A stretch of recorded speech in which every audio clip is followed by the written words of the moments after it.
How excited are you? मेरे last show का नाम था ये रिश्ता क्या कहलाता है, और ये इस हैंकी पैंकी में अब मुझे पता चलेगा कि ये रिश्ता क्या कहलाता है। Correct. I can relate it.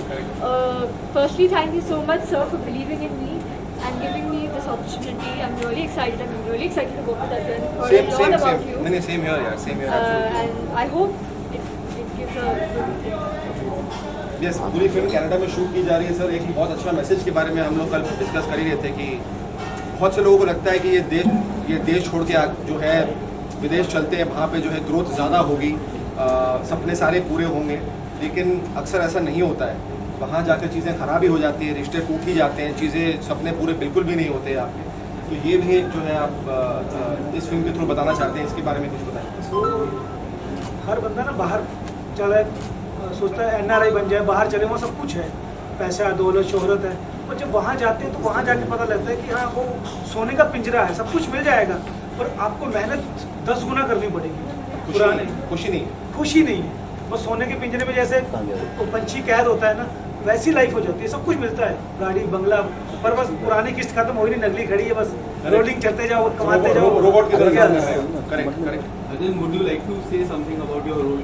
कुछ नरेट कर सकते हो अपने रोल? आई थिंक मैं ज़्यादा तो नहीं कह सकता हूँ, जहाँ तक जितना मैं बता सकता हूँ कि I play a mama's boy की, यू नो ऑलवेज, कि मेरी खुद की एक इंडिविजुअलिटी नहीं है फिल्म में। I listen to my mother lot, कि माँ बोलती है उड़ जाओ तो मैं उड़ जाता हूँ, माँ बोलती है बैठ जाओ तो बैठ जाओ, फिर माँ बोलती है भाई शादी कर लो, और अपने इसके अगेंस्ट में जाके शादी कर लेता हूँ, मैं इनको जानता नहीं हूँ। उसके बाद obviously when I you know I am in Canada and I realise कि भाई कि बिकॉज मेरी खुद की इंडिविजुअलिटी नहीं थी, I am not happy from inside. और जो वो उसका पूरा एक स्ट्रगल है that you see with in the film. I think a lot of people, जब मैंने फिल्म सुना तो मुझे लगा कि बहुत से लोग रिलेट करेंगे। मेरे बहुत से फ्रेंड्स इसी आशा में, इसी होप में छोड़कर देश को गए थे कि भाई वहाँ पे ज़्यादा खुशियाँ मिलेंगी, ज़्यादा सपने पूरे होंगे, लेकिन ऐसा हुआ नहीं उनके साथ। And a lot of people in fact came back to the country and I said यार, मैंने इतने किस्से सुने तो मैं बिल्कुल रिलेट करता हूँ ऐसे कैरेक्टर से, इसलिए मुझे लगा यार ये फिल्म जो है करनी चाहिए।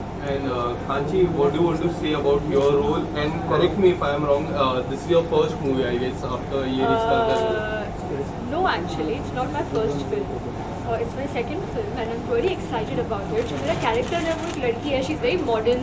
She gets married to a guy who is a चप्पू, you can say.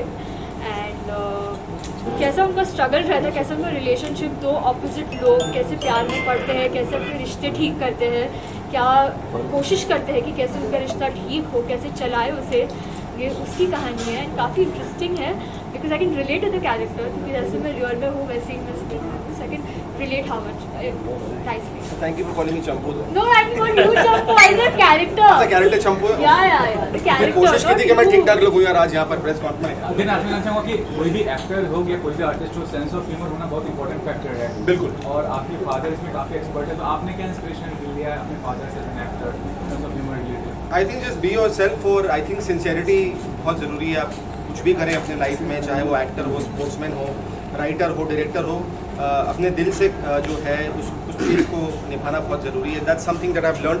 उसके ऊपर ऑनेस्टली कोई चीज़ नहीं है। When you try, I have realise one thing, कि जब आप बहुत कोशिश करते हैं, बहुत when you try too hard, वो चीज़ें जो है कभी नहीं होती हैं। और जब आप यू टेक इट ईजी और आप सिंसियरली करते हैं कि भाई मुझे, फॉर एग्जाम्पल अगर मेरी बात करें एज एन एक्टर, तो मुझे जो रोल मिलता है उसको मैं सिंसियरली निभाने की कोशिश करता हूँ उस दायरे के अंदर। और बाकी at the end of the day it's the audience is like, आश्रम में लोगों ने मुझे इतना प्यार दिया टिंका सिंह को लेकर, मैंने कभी एक्सपेक्ट नहीं किया था कि इतना प्यार मिलेगा, बट मैंने सिंसियरली उस सारे सीन्स को निभाए, उस शो में काम किया और उसका फल मुझे मिला। So I think that's something I have learned from my father.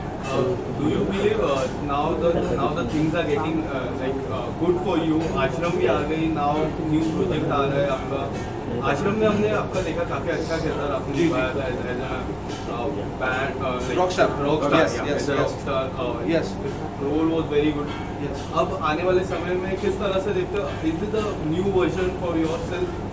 यार न्यू वर्जन तो नहीं है, but I am saying I probably say a better version of me, because ये जो मेरी स्ट्रगल्स रही है, जर्नी रही है, जो मैं हमेशा अपने इंटरव्यूज में कहता हूँ, जो फेलियर्स रहे हैं, that I been through my dark phases, I been through my depression, जब काम नहीं मिल रहा था, it has taught me a lot. उस वक्त लगता है कि ऐसा भगवान मेरे साथ क्यों कर रहे हैं भाई, वो आगे जा रहा है, उसका करियर आगे बढ़ रहा है, मेरा क्यों नहीं बढ़ रहा है। बंदे ने रियलाइज़ कि हर एक इंसान की जो है एक ग्रोथ होती है, एक फेज़ होता है जिसमें उसको कुछ चीज़ें सीखनी होती है लाइफ में, that you can only realise once you pass that stage, you know. So I think that stage, that time in my life made me a better actor for sure. और जहाँ तक मेरे वक्त का सवाल है, आई थिंक वक्त कभी आता नहीं, वक्त को लाना पड़ता है और मेहनत करनी पड़ती है लाइफ में, और एज आई सेड सिंसियरली काम करना पड़ता है। तो येस, आई मीन आफ्टर आश्रम अभी मेरी 11वीं फिल्म है ये, और मैं ज़्यादा अपने प्रोजेक्ट्स के बारे में बातें करता नहीं हूँ बिकॉज आई बिलीव कि माई वर्क शुड स्पीक। तो कुछ अच्छे बड़े शोज़ भी हैं जो मैं कर रहा हूँ, अच्छी बड़ी फिल्में भी हैं, कुछ अच्छे नए डायरेक्टर्स के साथ भी काम कर रहा हूँ, नए लोगों को सपोर्ट करना जो है मैं चाहता हूँ कि जैसे मैं चाहता हूँ कि भाई मुझे भी कोई सपोर्ट करे, मैं भी कुछ लोगों को सपोर्ट करना चाहता हूँ। And that's why I think one of the reason why I am here, because Sonu भाई एंड सर